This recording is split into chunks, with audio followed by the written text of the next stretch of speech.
Mr. Danielson will be filming us today. So thank you for being here, Bruce. They're responsible to acquire all necessary permits, complete erosion control and stormwater pollution prevention plans, obtain applicable insurance requirements, and prior to delivering any materials, provide proof that all materials are clean and free from harmful contaminants. Some of the city's responsibilities will be to allow Lloyd to stage within the park limits for construction of the Uptown project, construction project, and then any compaction or construction staking that's required. Hauling of material. I guess with that, Wade Bean from Lloyd Construction Companies here, as well as Aaron Norman from DGR, they can address any questions you might have, and staff recommends approval.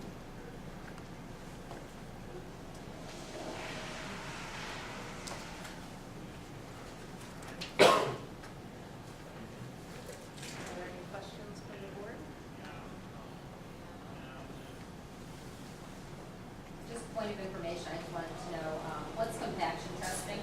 So when you place levels of, sorry. That's okay. Go ahead, Aaron or Wade, answer that. Wade being Wade Companies. Compaction testing is just making sure that the soils that we place there aren't going to settle any more so than once we place them. So just a test. Okay. And testing for contaminants at zero. That's what you'll be responsible for. I'll just take that one too. Geotech is involved with the project as well, and so they're handling all of the testing on the site. So it is our goal that we kind of proclaim a clean bill of health for the site, for the Uptown site and including the Franklin site, prior to the commencement of hauling soils over to the Levitt site. So about how many samples do you take then? There will be hundreds. Hundreds? Okay. Yeah. When I spoke with Tracy Michaels from Geotech about the process, and her thought is that she'll provide a letter that references all of their soils data that they tested, because the volumes of soil test reports would be hundreds, maybe thousands of pages of data. So I think it's pretty extensive testing policy. Maybe just one other thing, Mike, if we were not to get this dirt, would we have to bring that in ourselves, or? Correct. This is a really good opportunity because we're going to be building up the grade within the park to create that elevated lawn seating for the Levitt Festival Grounds area. So it's either receive it free from this gifting opportunity or pay for it to be hauled in as borrow. So it's a really good opportunity for us to capture on some free material for the project. Yeah, win-win for Lloyd and for us. Absolutely. Yep. And you estimated that's not a small dollar amount either, correct? Yeah, I'd be guessing on what we'd pay for it because we haven't bid the project, but I figure it's in the neighborhood of between $100,000 and $200,000 a dollar. It'll certainly give the project a nice shot in the arm.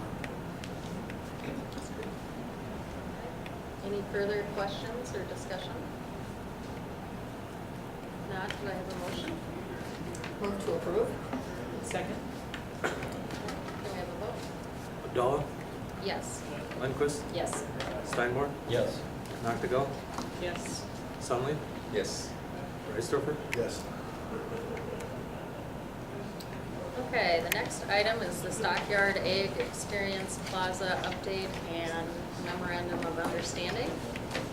And I think Mike's gonna kick this off as well. Yeah, I'll just start that with a little bit of an introduction. So we discussed the sort of general terms of the MOU in committee levels, and here today is Jim Wooster along with John Jacobson, both members of Stockyard Ag Experience Group, and John's going to be walking you through a presentation.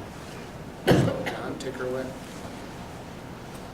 Thanks. As Mike mentioned, my name is John Jacobson. I'm sorry you're stuck with me today. Our executive director, Jen, she's at a conference, a museum conference in Denver. So she's much more fun than I am. So what I'd like to do is kind of run you through a few things. So as Mike mentioned, Jim Wooster and I, Jim approached me back in 2012 about this potential project. So it's been brewing for about 5-6 years now. For me personally, I run, as many of you know, a landscape architecture and a planning firm called Confluence here in Sioux Falls. And we've done a number of projects for the park board over the years in the city of Sioux Falls. However, my family, my grandparents on my mother's side, both retired from Morels. My uncle retired from the stockyards before it closed. And my grandfather on my father's side hauled cattle to the stockyards for about 30 years. So my personal connection to this project is pretty close and important to me. So what I want to do is kind of go through this preview with you. Really, ultimately, our vision is developing a community where citizens and visitors can recognize the importance of agriculture. We want to tell that ag story. We want to preserve and interpret the history of the Sioux Falls stockyards. So as you know a little bit, it opened in 1917, closed in 2009. As an example, the number of cattle that were sold in 2004 was over 200,000. In 1976, the stockyards became the #1 stockyard in the country. We want to be able to showcase the farm-to-table story as well. And as many of you know too, I mean, obviously agriculture is a big business here where we live. Between Minnesota, Iowa, and South Dakota, we're responsible for a large percentage of the nation's agricultural productivity. We also want to provide a dynamic and interactive learning experience for people to kind of learn this story, to communicate the role of agriculture in our society. So we really have broke the project out into a couple phases. The first phase was the renovation of the barn down at Falls Park. That many of you know, that was something that we started about 1.5 years ago. The Stockyards Board itself invested about $350,000 in that renovation. The city of Sioux Falls contributed about $180,000, and that led to the building being able to be remodeled for accessibility. Prior to us renovating the barn, you couldn't get from the first level to the second level, so we installed a lift as part of that. So if you're having any sort of disability, you can maneuver throughout the barn. This has been open since the spring, and we have experienced a little bit around, or just a little bit under 4,000 visitors to the barn in that time. And we charge a $5 admission for adults, a $3 charge for children. However, we work on a number of nonprofit basis as far as bringing in school kids and those types of things. And to date, you can kind of see some of the exhibits that are there. If you haven't been in there, I'd recommend that you would go. There's static displays, education displays, but there's also interactive video displays. And the upper half kind of talks about the stockyard's history. The lower half really talks about farm-to-table agriculture. You can see a few more of the different exhibits in there as well. So since we've opened, we've had visitors from 46 states come through the barn, including 8 foreign countries. And one of the cool things about the barn and its relationship to our community that we're finding out here earlier in the summer, a doctor and his wife from Connecticut came through the barn, and he's actually employed by Sanford. He travels into Sioux Falls a number of times throughout the year to see various patients. And he told Jan, our executive director, a really good story about him and his wife, and he spent about 2.5 hours in the barn because they didn't really know a lot about Midwestern agriculture. And he said, just kind of as a preview, it really helps him understand his clientele at Sanford and the people that he deals with here in the Midwest. On the flip side of that, we just had a series of media people and bloggers from India come through the barn, which was really interesting, and that was set up by a few people here in Sioux Falls as well. Obviously the major religion there is Hindu, a lot of them don't eat meat. So talking about that was a really interesting social interaction to see the differences. And so, and one lady admitted to Jen that she'd had beefsteak before, just once, and so it was a really interesting conversation. Phase 2 is the primary plaza development, and that's what the MOU is about. So here's Falls Park, our barn. Now up on the number 1 tee is Jacobson on deck is Gardner, third up is Hebert. And Jacobson is on the number 1 tee right now. Gardner Well, on I deck. gotta go, sorry. You're up. I didn't mean to time that so close. Our site is right there indicated in the blue. Of course, this is Rice Avenue, Smithfield's up here. It bends, turns into Weber. The old stone quarry is right there. This large yellow area is the new Excel substation. Our site's the blue one at about 3.5 acres. And then this upper northern part has been purchased by Smithfield and will be used for different projects that they want to do coming up here over the future. So this site is important to us for a couple of reasons. One, because it's obviously the original site of the stockyards, and we want to be able to tap into that history. But we also, as you can see in the handout that I gave you, if you read through a few of those bullet points, this site's also an important gateway. Obviously in Falls Park, I drive into work this way every day through summertime. Obviously, I'm always following an RV or an out-of-town car. So being able to help reconstruct and define this new edge as you enter into Falls Park makes a really good connection. But also, its closeness to the farmer's market and, of course, the Ag Experience barn is really important as well. And we see that being an important dynamic. And then ultimately, there's been a number of conversations about Weber Avenue itself and it being redeveloped into an arts corridor. And so we really see that potentially being a gateway for that project. And then hopefully, ultimately, there's been a few conversations about connections to the old quarry pond and integrating that into the public experience through that area. So ultimately, the plaza is really going to talk about 4 main parts that you can see broke out in your handout: cultivation, raise, tend, and celebrate, with different areas kind of working themselves into those educational threads. So you can see that if you go to the bifold there, you can see the primary plan that's up on the screen. So Weber Avenue's right here, Falls Park Drive's right there. The access road that leads into Excel is down here to the south. This is our site. It's going to be comprised of a number of elements. We'll have a new parking lot and drop-off that comes off of Stockyards Place, or the access over to Excel. There's going to be an event lawn, a primary entry, a new restroom building that we call the farmhouse. There'll be a donor recognition area, an event Now up on lawn. the number 1 tee is Gardner. Second up is Hebert, third up is Young. Again, Gardner is now up on the number 1 tee, Hebert is on deck, Young, third up. Don't miss your tee. And then, so this will be a new open air shelter that we refer to as the barn or the machine shed. And this is kind of the primary heart of the plaza. We're going to construct a new elevated boardwalk that helps define the outside edge. Of course, if you're familiar with the old yards at all, there's a number of boardwalks through there where you can view cattle and livestock. So that'll tie itself into a new pump house building that we're going to construct down on the lower edge. That's going to be some of our vertical up and down movement on the site, so you'll be able to get up onto the boardwalk. And then down in the main heart is going to be a number of educational displays, play areas, and those types of things.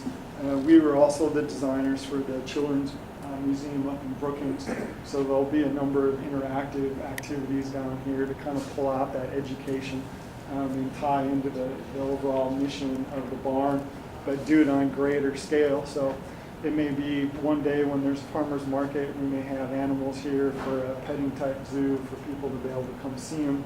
We'll be growing different types of agricultural products out here, but also in the wintertime there'll be a lot of fun, at least along the edge, these kind of white dots along here, where potentially, we want to work into the Falls Park theme of the holidays and have lit up animals and those types of things. So it's kind of again, that gateway and acting as that prominent entrance into this corridor, even in the wintertime when the plaza itself may not be used.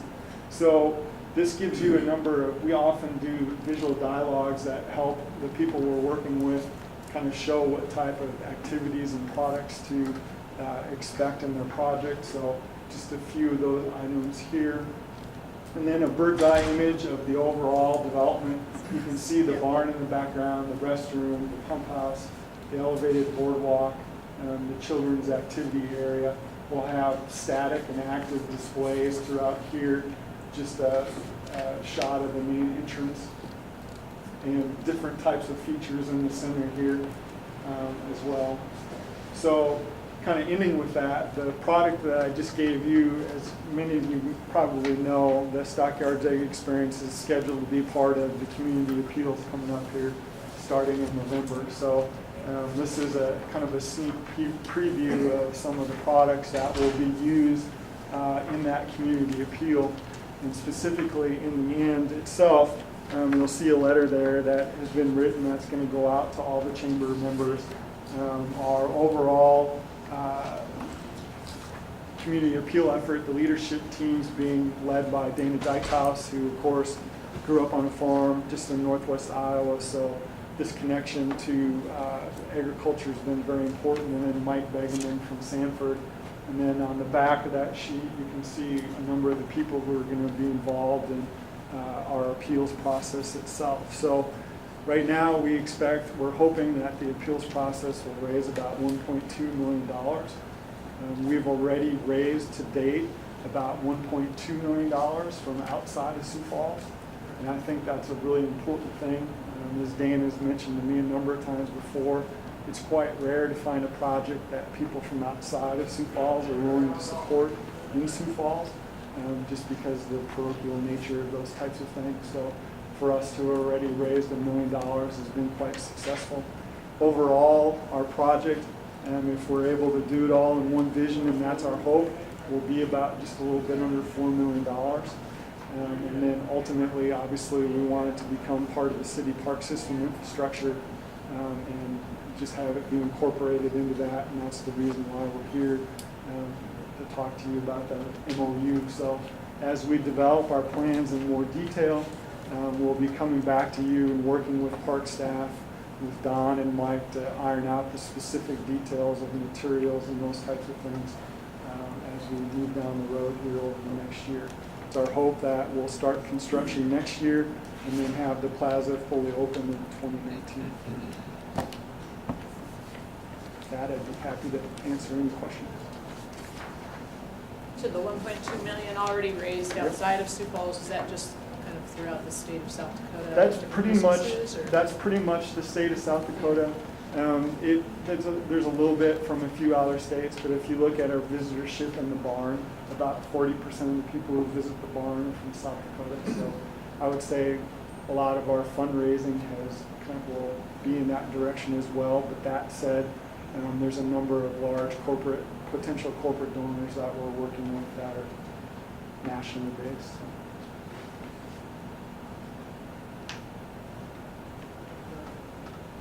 Mike or Don, I don't know, the bullets under the ownership and maintenance considerations, is this pretty standard for our other, I don't know what this is comparable to in town, but.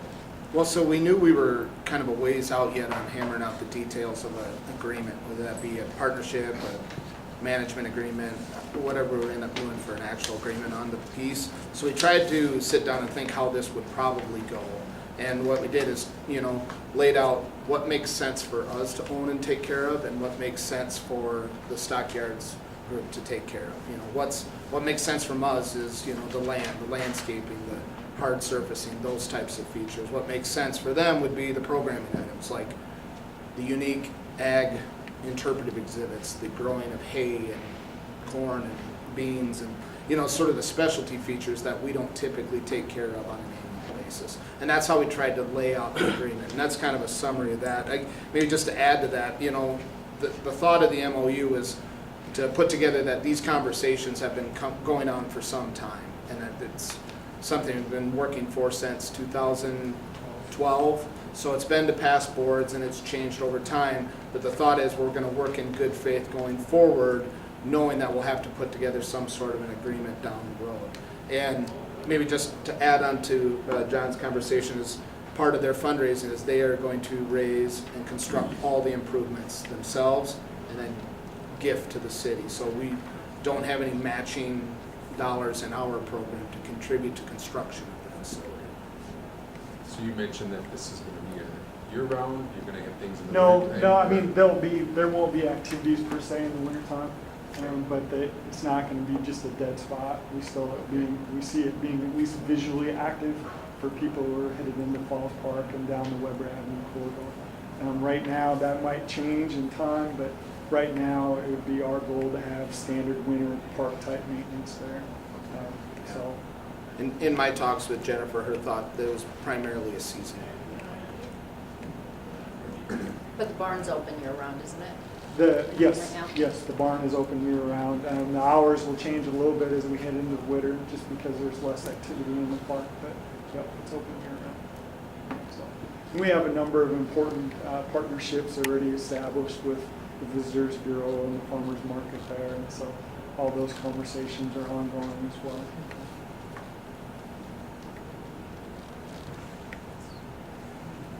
Thanks for your time. Thank you. Thank you for the update. Is there any further discussion from the board? If not, can I have a motion? Motion to approve? Second. Calla, Yes. Lindquist, Yes? Steinborn, Yes. Naktegal, Yes. Sunley, Yes. Rice-Dorfer. Yes.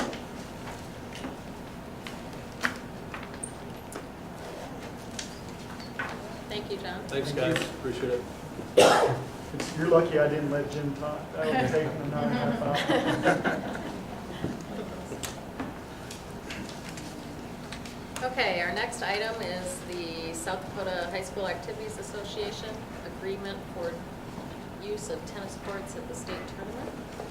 Yeah, in front of you, in your board package, you have the agreement for the 2020 Girls State Tournament to be held at McKinnon Park, October 8th through the 10th, from 8 a.m. to 10. From my understanding, it sounds, this tournament happens here about every 2 or 3 years, in Rapid City, Sioux Falls, Brandon, and this is our opportunity to host this great event again in 2020. And no changes, just simply an update on the. Yeah, exactly, just an update on the date. Are the sites still McKinnon, Washington, and Brandon? Yes.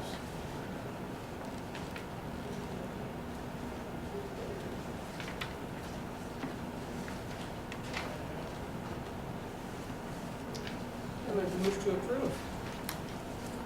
Second. Calla, Yes. Lindquist, Yes. Steinborn, Yes. Naktegal, Yes. Sunley, Yes. Rice-Dorfer. Yes. All right, that brings us to the Great Bear Annual Audit.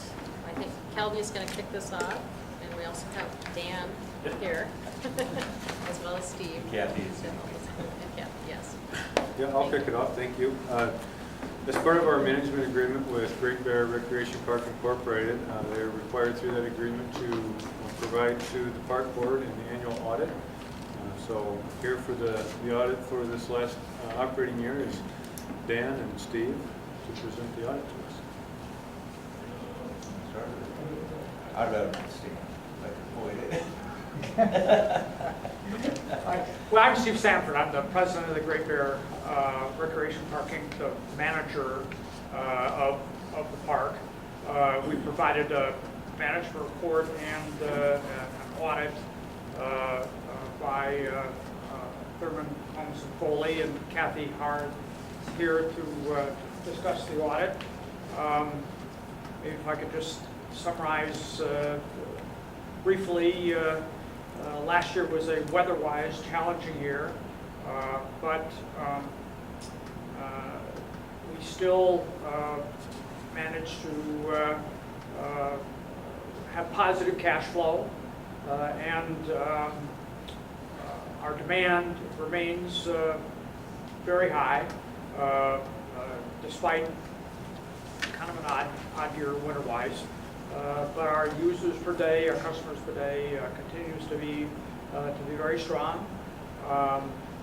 If any of you have ever been there on a Friday night when we have 5th grade Fridays, you'll understand that we deal in slightly controlled chaos. But it's frankly one of the best things we do, to watch fifth graders become free of parents for a few hours, and actually for a very nominal charge can do about anything that we offer at the park. We have a new piston bully that, thanks to you all, to the city, that is a miracle worker. This year we introduced laser tubing on Saturday nights, which is a little bit of an experiment. We have a laser light show, so to speak, on tubing on Saturday nights, and it was extraordinarily well received. And we had a lot of fun doing that. We're in our first years, so to speak, of the new tubing hill and the redo of that, and that's been a really, really big deal for us. And we have a groomer that can make the lanes for us, and we went from 4 lanes to more than double that, and it's been a terrific improvement. We have new guns that we mix snow with, so we're really looking forward to an upcoming great season. Interestingly, the most significant development in ski areas throughout the Midwest, and frankly all over the country, is not skiing. It's to change a mindset that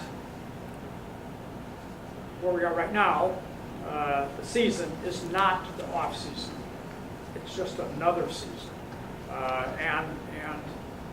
As a part of that mentality, we're always looking for ways to use the park productively and for the benefit of others, and also to make a little money to help with cash flow. We've always done weddings and banquets and that sort of thing, but we're looking to find other uses that benefit the city's residents and those who come from out of town. We have done a study about the economic impact of Great Bear for the city, and announced that last year, and it's in, as you might expect, in the millions. So we're continuing to chug on and do the best we can with the conditions we're given. We're in the winter farming business, but we're doing the best we can, and we've done. It's been obviously been a great relationship for more than 25 years, and we're just very grateful to be a part of it. Answer any questions you have about that, but Kathy is here to talk about the audit. I'm an English major, so I don't talk about audits. Kathy does. So if you have no more questions of me, we'll let Kathy. I'd like to add one thing to that, and I know we've got a lot of, excuse me for not standing up, my knees hurt. A lot of new park board members, and earlier today we sent out an admission rate comparison, just so you guys can get a feel for what we charge to use the facility versus what other similar areas in the Midwest charge. And I think when you go through that, it's pretty shocking as to how low our rates are.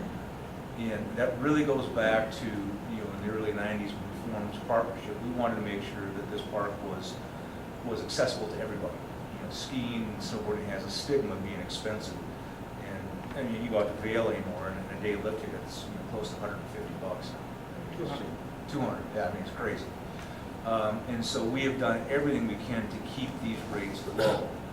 And part of what has helped is our partnership with the city and what you guys do to help maintain equipment that helps keep our costs low, which allows us to keep the rates low.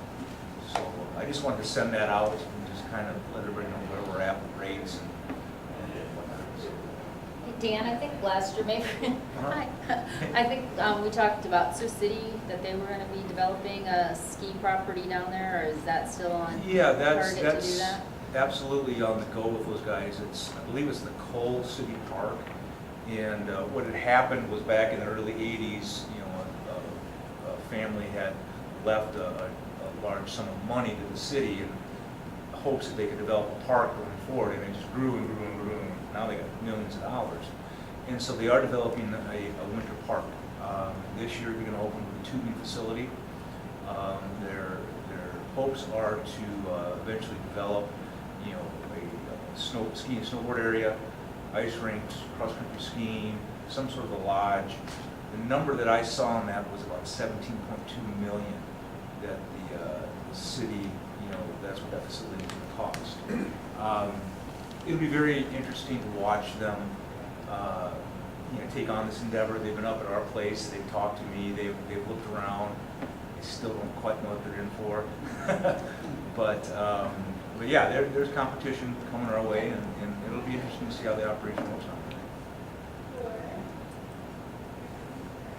No other questions? Well, Kathy, tell you about the numbers. Yes. I know we sent out the email with the attachments. If anybody needs a hard copy, though, I did bring some with me. If anybody needs anything, I have the financial statements and the letters. Does anybody need one right now? We good? Okay. So with the audit, I go in, I look through all the numbers. I pretty much look every single number on the balance sheet and income statement. I'll look at invoices, go through internal controls, name it, I look at it. I ask a lot of annoying questions, and we get to the bottom of everything and be able to reconcile every number, so it's something that you can rely upon. With the audit, we give out 2 letters. The first letter being the communication with those charged with governance letter. This letter pretty much communicates the responsibilities of the auditor, myself, in relation to the financial statements. It talks about significant audit findings. It talks that management is responsible for the selection and use of appropriate accounting policies. These policies can be described in the back of the notes to the financial statements. These policies are what all nonprofits of this size follow. They follow with generally accepted accounting principles, and it's my understanding that all significant transactions have been recognized within these financial statements. As always, there sometimes needs to be estimates, and a significant estimate that I wanted to point out was the non-cash contribution, per se, of allowing Great Bear to use the facilities out at Great Bear. We put an estimate on that, and we put it on the financial statements as non-cash contribution, because that would have fair market value to the outside party if they were to go rent that. So we do make an estimate for that, and we put it on the financial statements as income and out as an expense. There was no difficulties encountered during the audit.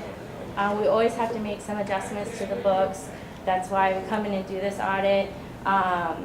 There were no unusual adjustments. All adjustments were usual to an audit of this size. Everything was really organized, and we had no disagreements with management. Dan has given us a representation letter that, in short, it pretty much says that what he represented to us in numbers and in talks are true and concise to the best of his knowledge. And there was no other matters that we felt needed to be pointed out. The second letter that I give is called the control letter. In regard to this control letter, it pretty much talks about internal control.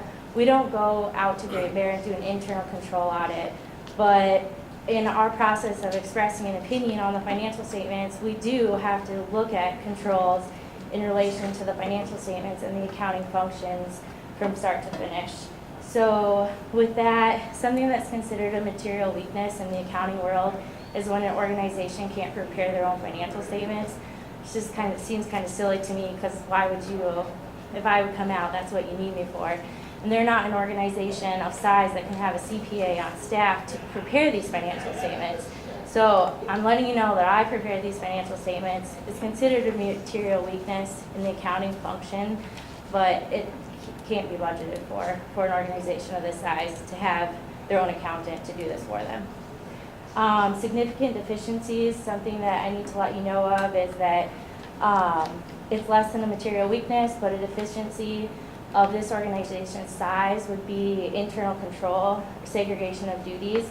They have a small enough staff that they can't have somebody to do accounts receivable, accounts payable, cash, payroll. They cannot separate out that function. So unfortunately, there is only a couple of people doing these functions, and with that, things can be hidden. And you need to know about that.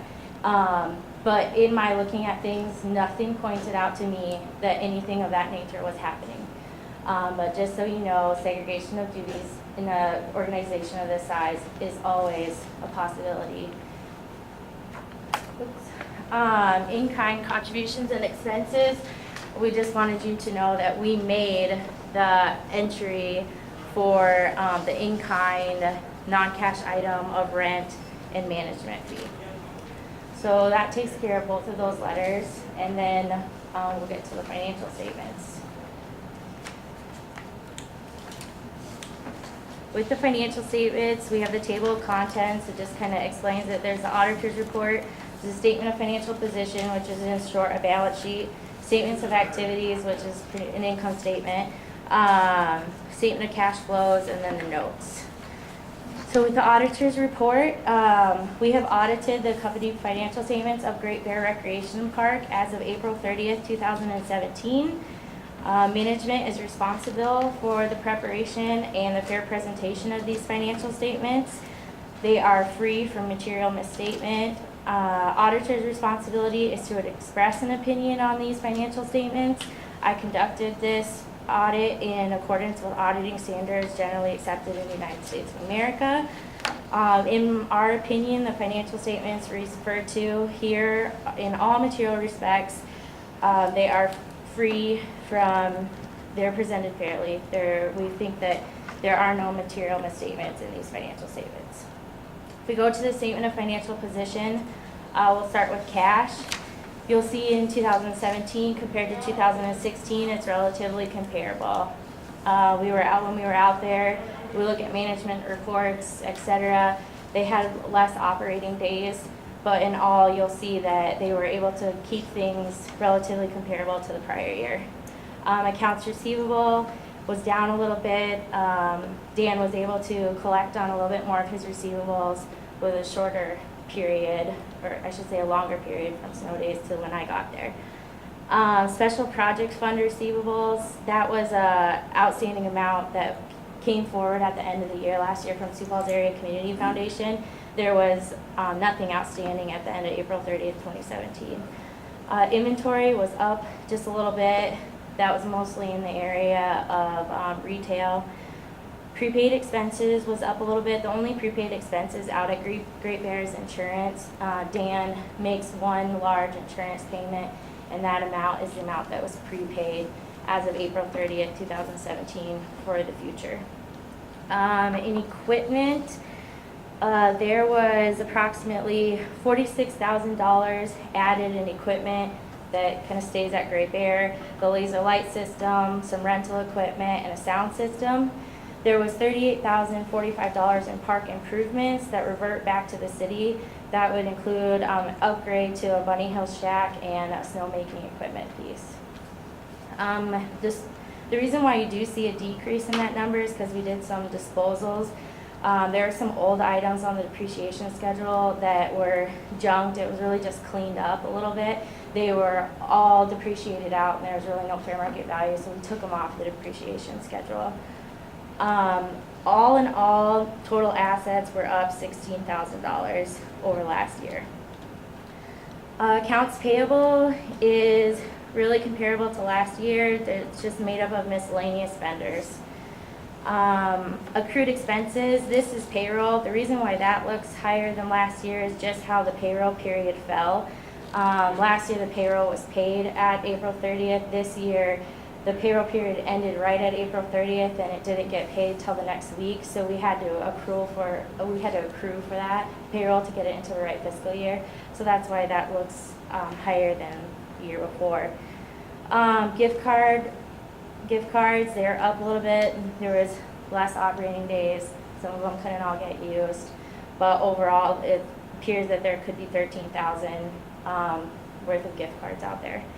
Customer deposits is at $4,900 roughly. That is deposits that they've received for weddings, miscellaneous events, that they received these deposits before April 30th, but the event hasn't happened yet. So we keep it on the books as a liability until that event does happen. Notes payable, that would be a line of credit, and that was paid down from last year. It was lower by about $15,000. So all in all, temporarily restricted net assets increased by roughly $16,000. If we now go to the statement of activities, we'll see the revenues and support and then the expenses. All in all, the revenues, you'll see with less operating days, those revenues were down. They were all down relatively in comparison to each other. Some items that were really comparable from last year would be group rentals and lessons. But for the most part, they all kind of fall in line with how the year went. Expenses, payroll, less operating days, you have less payroll, so that followed in line. There's less payroll expenses. Advertising was up. But otherwise, the other expenses are really comparable and nothing really sticks out that I think we really need to focus on here. You'll see at the bottom, change in temporary restricted net assets from operations, so really net income was $61,000. Then we back out the assets that we give back to the city. So when we take those out, we come to net income of $23,000. So then the next thing is the statement of cash flows. This kind of just shows you where our cash came from. So we start with our change in net assets of $23,000. We add back our depreciation. We add back the donations that we add back the amounts that we donate to the city. We get rid of all of our payables and receivables, and we come down to net cash provided by operating activities of $96,000. Then we have cash flow from investing activities. This is the purchase of the property and equipment and purchase of park improvements. That amounted to $79,000, a little lower than last year. Principal payments, we paid $15,000 down on our line. So at the end of the day, that is how we got to $2,700 as an increase in cash. The supplemental disclosure, the interest paid, we have a lot less debt at the end of this year than we did last year. So we had $2,700 in interest compared to $7,800 paid last year. On the notes, we just talked about the nature of the activities of Great Bear, what Great Bear does, basis of accounting, their accrual basis, which is what they need to be in conformity with generally accepted accounting principles. The use of estimates, there are some estimates in this financial statement similar to other financial statements, but we think that they've been disclosed and they're the best assumption we can make. Cash and cash equivalents. Cash is considered anything that can be converted to cash in 3 months or less. Accounts receivable, bad debts are written off directly to expenses. Special projects funds receivable, sometimes they receive funds from Sioux Falls Area Community Foundation. Inventory is valued at cost, first in, first out. Property and equipment, with the City of Sioux Falls, the agreement reads that anything over $2,500 should be considered property equipment, meaning that it would go on the balance sheet. Anything under should be expensed. So that explains that. Income taxes, they're a 501c4. They, because of that, they don't have to pay any income taxes. However, with these weddings that they hold, and outside events beyond a ski resort, that is considered unrealized, I lost my word. It's considered business income, and it's something that the IRS wants to, unrelated business income, that was my word. It's considered unrelated business income. That the having of the weddings and things like that, it's not directly related to the nonprofit of having the community out to ski and to enjoy things. They're kind of in that to make some money, hopefully. So with that, you have to pay some unrelated business income taxes. This year, that amount added to $1,200. In-kind contributions, there was no in-kind gifts, no donated materials. The only in-kind amount is going to be described at note 3, and that's the actual use of the park itself. And you talk about advertising costs, $114,000 was spent. Data management review, we looked at these financial statements and any subsequent events through August 28th, 2017. We talk about net asset designations and restrictions. It talks about the agreement with the city of Sioux Falls. The management agreement, that talks about the agreement that Dan has, Great Bear has with the city of Sioux Falls. That is set to expire April 30th, 2018. The Special Projects Fund, we talk about the Sioux Falls Area Community Foundation, and they received approximately $50,467 of funds related to the Tubing Hill renovation.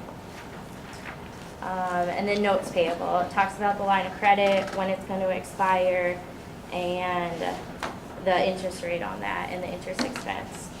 So all in all, these financial statements, everything went really good, and we didn't run into anything outrageous or anything that we thought required your attention. If you have any questions, let me know. Have these deficiencies been there in prior years? Yes. It's just It's really just a run. ongoing? Yeah.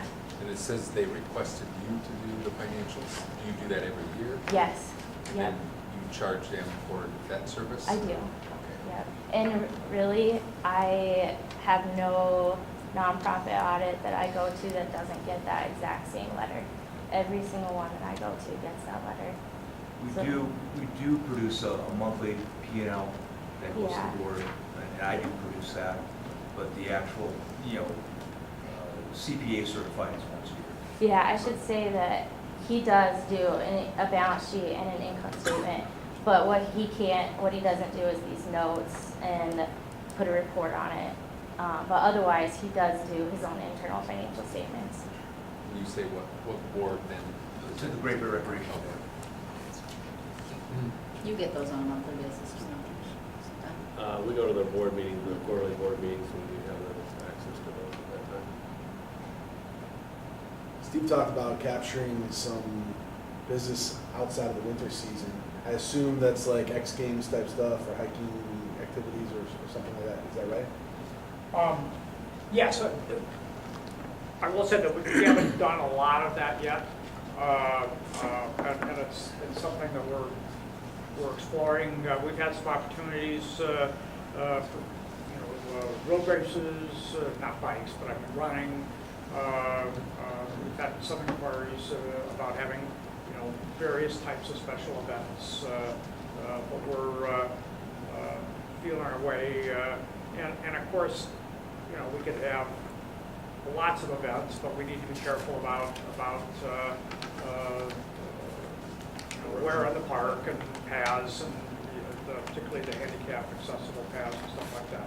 My real question is, are those going to be like normal parts of community focus, or are they going to be like the non-related Yeah, they would be. I realized that I misspoke when I said that.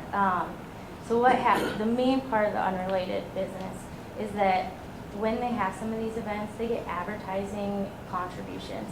So for Sun and Fun to come out and put their name, it's not related to the nonprofit status, so we have to pay income tax on that advertising. And I misspoke when I said that it was the actual event itself. It's the advertising that goes along with the event that we pay taxes on. Other questions? Do you anticipate with this rate sheet that you're looking at increasing rates? Well, anytime soon? The last time we raised rates was 2 years ago. I'm very hesitant to raised rates coming off the bat here. I will tell you this, that we do a big preseason pass sale in September.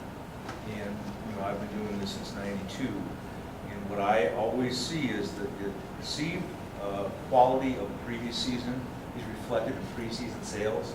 And our preseason sale was down a little bit. So I'm really, I don't like to raise prices when people are kind of going, eh. Now, I know it's going to snow and I know it's going to get cold. I just know that in my heart. But, we really don't raise rates a whole lot. Yeah, as long as we can keep going, and our goal is not to make a massive amount of money. Our goal is to cash flow and provide a great product to the community and to those who come out of town, and be fiscally responsible, and when we can accumulate a reserve, and which we've done in past years. And in fact, we've pumped a lot of money of our money. Bears money into the Tubing Hill improvement, but until we see that the value we delivered last year, so to speak, will support a rate increase, or we have a fiscal problem or fiscal issues, we'll have to keep prices where The advertising that you did differently, obviously there's spent a little bit more. Did you look at different areas to advertise, or? Yeah, in fact, we've addressed that this summer as well. Traditional marketing has been what we've gone after for years and years. And we really feel like, our radius of influence, goes from Sioux Falls to Omaha to Watertown to Chamberlain, over to Worthington and Wyndham.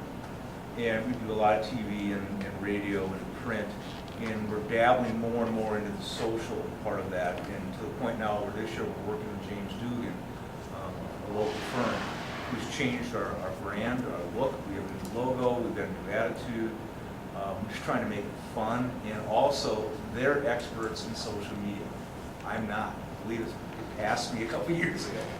So they're really helping us with that, and in the long run, I think we're going to get more bang for the buck. But last year, I did absolutely put the foot on the gas pedal. It was a tough year, and I was trying to convince people that we had good conditions.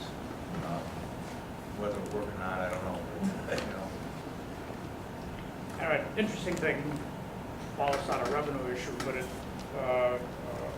every year we get people, somebody comes from Florida to come to Great Bear, or Texas, or it's really interesting. You come over the holidays, and that's when people are coming up for the holidays, and they've never seen snow before. And then, when you see the look on their faces, it's incredible. And then you go through how you make snow and all this kind of stuff. And it just blows people away. So come on out during Christmas break, and you'll see a lot of fun things going on. Good other questions? Thanks so much. Just we're greatly appreciative of the park staff and all they do for us, and it's been continues to be just a great relationship. Thanks a lot. Thank you. Thank you. There's no further discussion. Can I have a motion, please? I would move to approve the Great Bear annual audit. Second? And I think we should word it, motion to accept. Motion to accept. Della? Yes. Lindquist? Yes. Steinborn? Yes. Actigal? Yes. Sunley? Yes. Rice-Thurfer? Yes.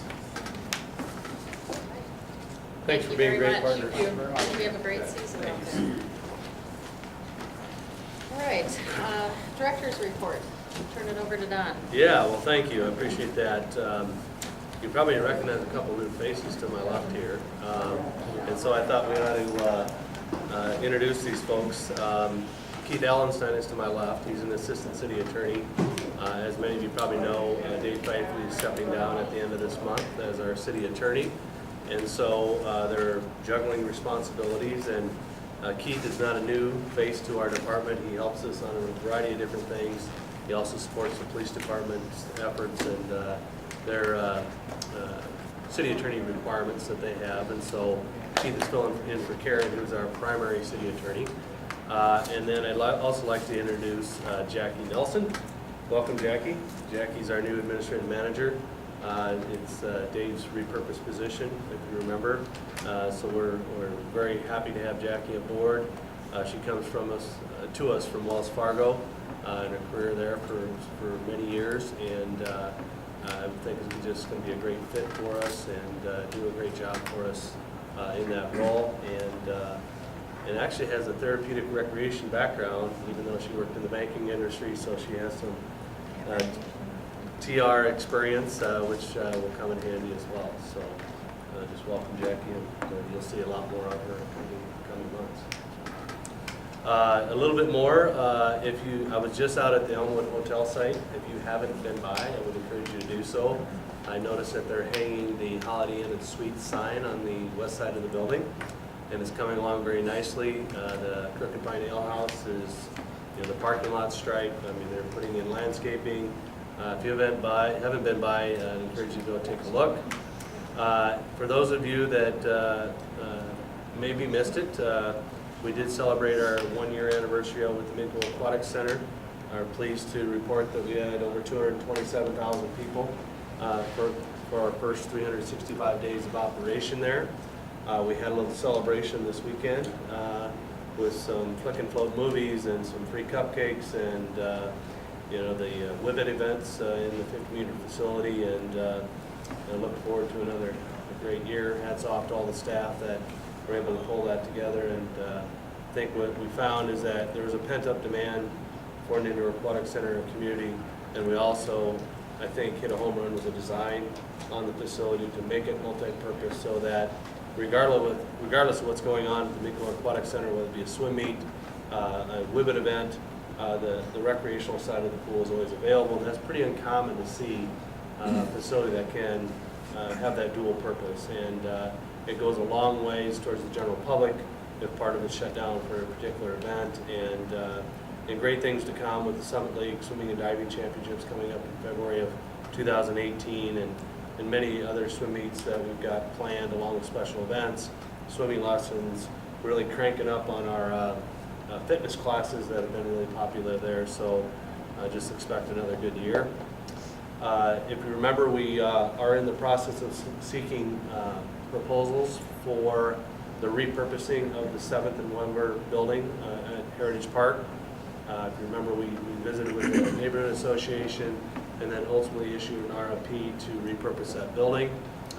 We've had some pretty good interest in that building, and there are several of the proposers that are interested requested some additional time, and so we have extended that deadline to November 9th for them to submit their proposals, and so we felt like giving them additional time would generate some either more proposals or better proposals as a result of that additional time. So that's promising, and hopefully that'll turn out well in November. And then just a reminder about the announcement tomorrow morning at 10 a.m. for Golf Course Management Services. We'll announce our notice of intent to award a contract to that proposer, and so we'll unveil that tomorrow morning. It's at the library.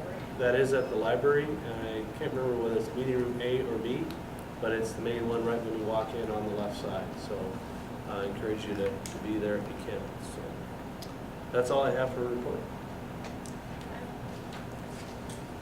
Sounds great. All right, no items added after the agenda deadline, and we have no communications to the board. Is there any board discussion? If not, can I have a motion to adjourn so we can go out and enjoy this beautiful evening? Y'all come back now. Here. Security, escort this gentleman out, please. Come on, Soda Pop, let's go.